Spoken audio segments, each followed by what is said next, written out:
Panda, ang aga mo naman. Ano naman problema? Ito, ang aga-agang sungit-sungit mo.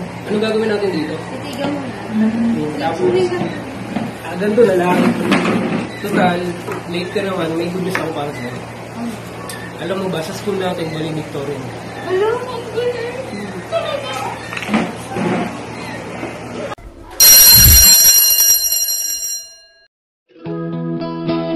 Di magbabago ang isip ko, sinta.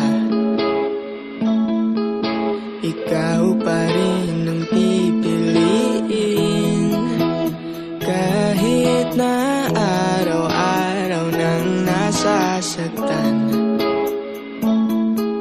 Ikaw pa rin ang hahanapin. Bakit ganito? Claire, matagal ko nang gustong sabihin sa'yo to, pero ngayon lang talaga ako naglakas loob sa'yo para aminin tong nararamdaman ko. Simula pa lang nung una, tuwing nakikita kita, nahuhulog na yung damdamin ko para sa'yo. Kaya, Claire, kung maaari, pwede ba kitang maging girlfriend? Oo, Alex. Diba? Si Claire. Oo na, Benong! Bueno, pang ikaw.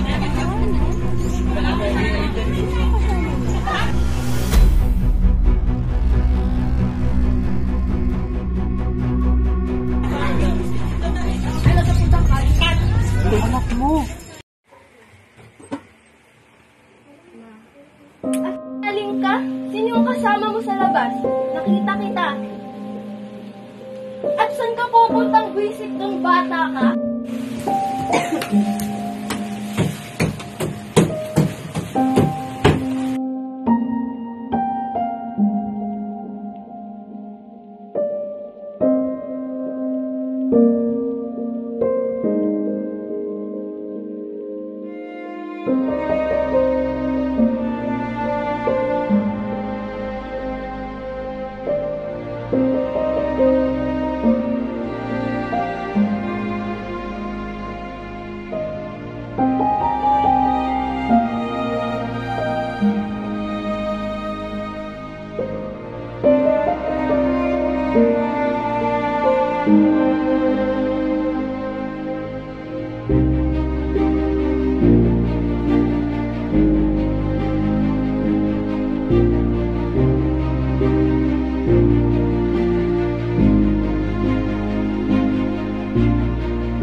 Tara, pasok muna tayo sa kwarto. Ayusin natin mga gamit natin.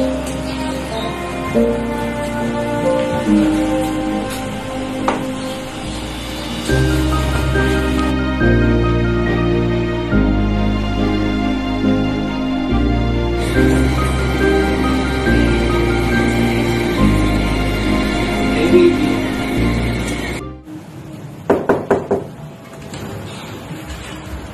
Mahal, magpapaalam lang sana ako.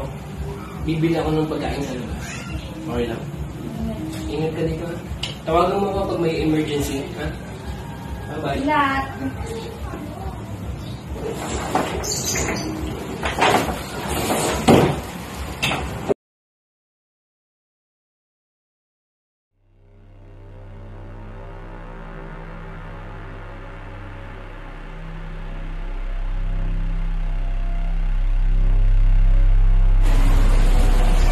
Alex? Alex?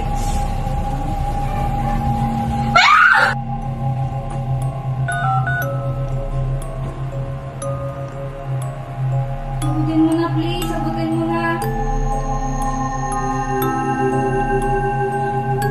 Mahal, nasan ka na? Hello? Andito na ako.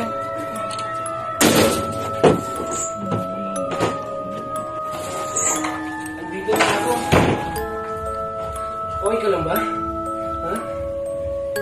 baby, kamusta? May nangyari ba masama?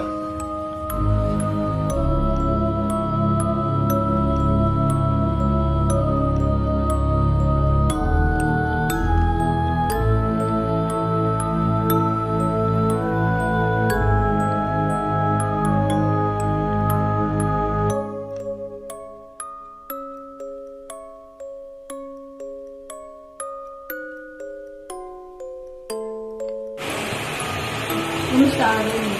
Okay lang. Ikaw, kamusta ang araw mo? Okay ka lang ba? Alam mo ba, nahihirapan ako dito. Bumalik na lang tayo ngayon. Sorry kasi hindi na nakita dito. Pero sige, kung ano yung decision mo, babalik tayo. Ano?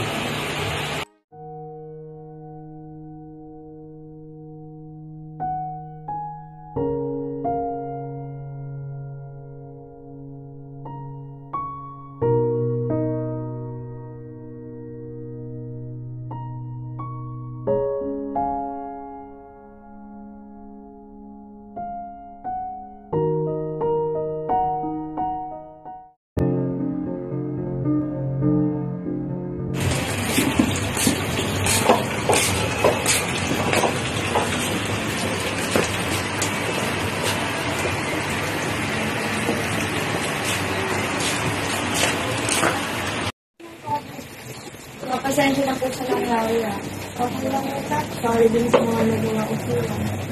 Tita, pasensya na rin po kung kinalaman ko ng mga nagmito. Ang po ay naglalas yung suspension ko ng mga ayos yung Okay lang yun. So, saan pala kayo nagtawag ng dalawa? sa probinsya. Kamusta naman yung ano yun? Ayos lang naman po, sa awa ng English. Okay lang naman po yung pamumuhay namin. Bakit pala kayo bumalik dito sa bahay at kamusta yung magiging anak niyo dito? Bumalik po kami dito para mapatid yung maayos ng magiging anak namin at kung wala nang problema. So, ano pala yung gender yung magiging anak? Babae po. Yung mukhang, ano kayo, mukhang malayo yung muna yung dalawa. Opo. Sige na, umakit na kayo sa taas at mag-ano yung kayo malayo. Saka yung mga gamit na ilagay niyo lang sa kwarto. Ako nang bahala dito mag-dito. Dalabang kasi.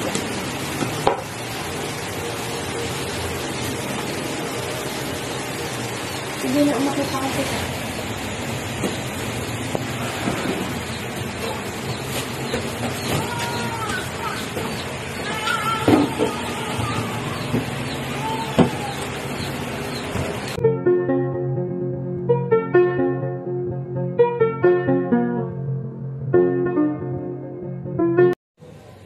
Sige, konting init pa, lalabas na. Ayan na. Eto na, eto na.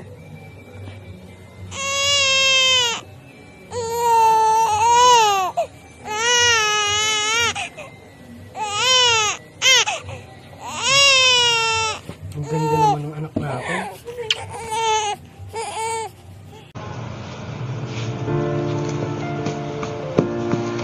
Pagkatapos kong mga anak, nangako ako sa anak ko na bibigyan ko siya ng magandang buhay. Kaya nag-aral ako ulit at kahit grabe ang nangyari sa buhay ko, isang maling desisyon nagbago ang buhay ko namin. Si Alex ngayon ay nasa barko, isa na siyang seaman at ako naman ay tutuparin ko ang pangarap kong maging isang teacher. Ginagawa namin ito para sa anak namin.